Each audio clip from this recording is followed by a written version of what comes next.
treating everyone in your team the same, it's actually bad for business, it's bad for the individual, it's bad for the society. And the best way for me to explain that to you is by sharing with you an example of a teacher who wanted to share with her students the difference between socialism and capitalism. And the way she did it is that she used the exam that they usually have, like every month they have an exam, they go through some pieces of content and they have an exam, right?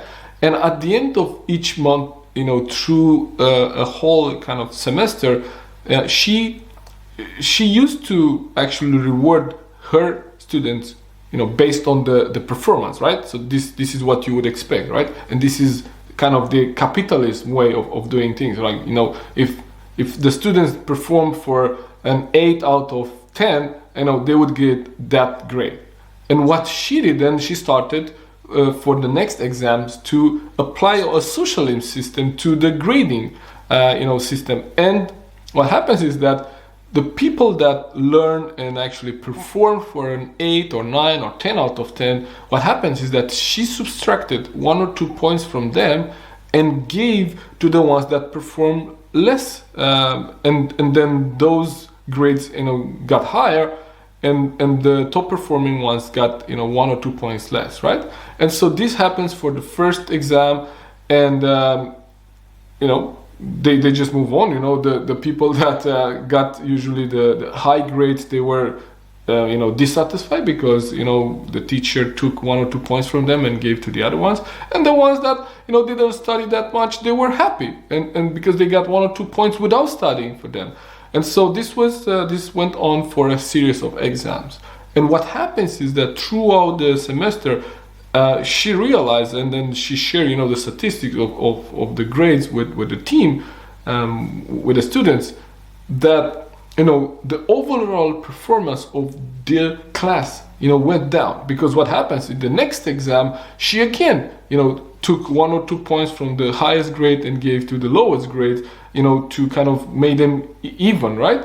And so what happens is that those students that in the first exam studied for a 10 out of 10, in the second exam they studied for the same level but they got only an 8 or a 9, and then in the third exam they didn't aim for the 10 because they knew already that the teacher would subtract 1 or 2 points from that, and they just aimed for maybe the 7 or the 8 or the 9, right? And so because they aimed for the 9, they studied for the 9, but the teacher anyway subtracted 1 or 2 points from that, and they actually get a 7 or an 8, right? And those that were rewarded for not doing the work, they got even lazier. They got even more complacent in that situation. So they didn't study more to actually make up for the kind of free points that they get.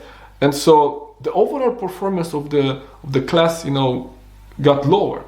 And the more she applied this strategy, which is a socialistic way of rewarding people, the lower the grades went.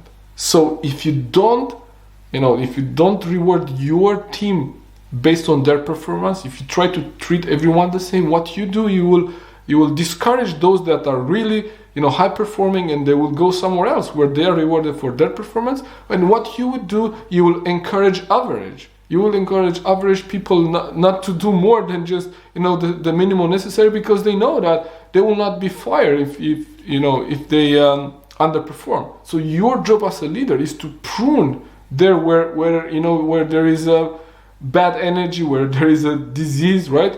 And to make sure that you reward what you want to see in your team. To make sure that you reward the behavior that you want to see in your team. So don't treat everyone the same. It's bad for the individual, it's bad for the team, it's bad for the economy, it's bad for everyone, and everyone will lose. Thank you for tuning in. See you next time.